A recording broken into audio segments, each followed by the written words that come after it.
Alors, dans ce projet, l'objectif c'est de créer une grille d'une forme qui se trouve rangée dans le calque forme, et on souhaitera à terme que tout cela soit regroupé dans un calque grille, et que ensuite il y ait également une échelle et des couleurs qui soient appliquées de façon aléatoire.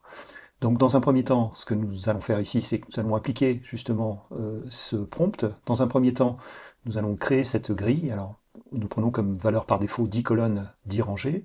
Nous lui indiquons bien entendu sous quel calque les éléments sources se trouvent, et puis nous allons également lui demander de positionner cette grille à un endroit bien particulier du plan de travail, ici avec un décalage de 20 mm en X et en Y.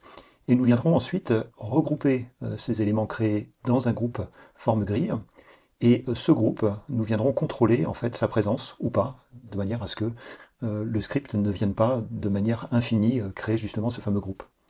Ensuite, nous verrons que de temps en temps, ça bug un petit peu, donc on va lui redemander éventuellement d'appliquer justement ce positionnement, et puis nous viendrons appliquer justement cette échelle aléatoire qui va ici prendre comme valeur une valeur comprise entre 50 et 100% de l'échelle de la forme initiale, et nous viendrons ensuite appliquer une couleur de remplissage aléatoire qui viendra puiser sur une des formes présentes justement dans le calque couleur.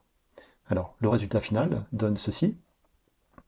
On va pouvoir réexécuter, donc une fois que ce prompt aura été testé, on va pouvoir retester également ce script à partir justement du bouton Run qui est ici.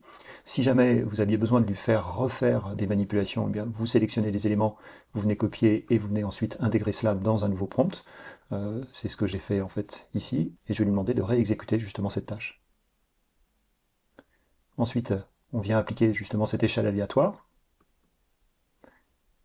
et on vient ensuite appliquer une couleur aléatoire sur les formes obtenues.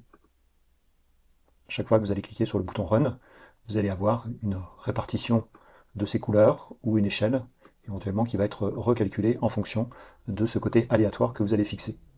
Ensuite, si vous vouliez rechanger certains paramètres, eh bien la première solution c'est de venir réutiliser un script déjà intégré. Par exemple ici, nous allons partir d'une échelle de 10 vers une échelle par exemple de 90, et nous allons réexécuter ce prompt. Alors je me suis trompé, je vais réutiliser ce prompt et mettre ici 90 au lieu de 900%.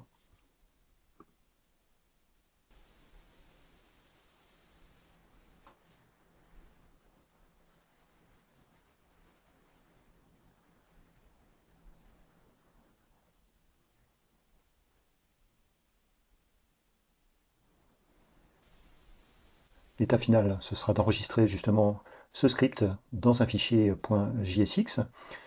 Grâce à ce bouton, on va pouvoir cliquer dessus, enregistrer le script, et par la suite, vous pourrez réexécuter ce script à partir de ce menu Fichier, Script, Autre script, et je vais aller chercher le script en question, l'ouvrir, et automatiquement, vous voyez que l'exécution se produit. Autre cas de figure, vous pourrez également cliquer sur le bouton Montrer le code et interagir sur justement les informations qui sont stockées, par exemple le nombre d'éléments présents dans cette grille. Je vais varier cette valeur en passant de 10 à 5, aussi bien pour les colonnes que pour les lignes. Et je viens cliquer ensuite sur le bouton Run. L'autre avantage, c'est que je vais pouvoir également revenir sur cette forme. Je vais créer une forme supplémentaire, prenons par exemple ici l'étoile. Avec la touche I, je vais pouvoir reprendre les caractéristiques de l'objet d'à côté, venir sélectionner mon ellipse et la supprimer, et relancer mon script.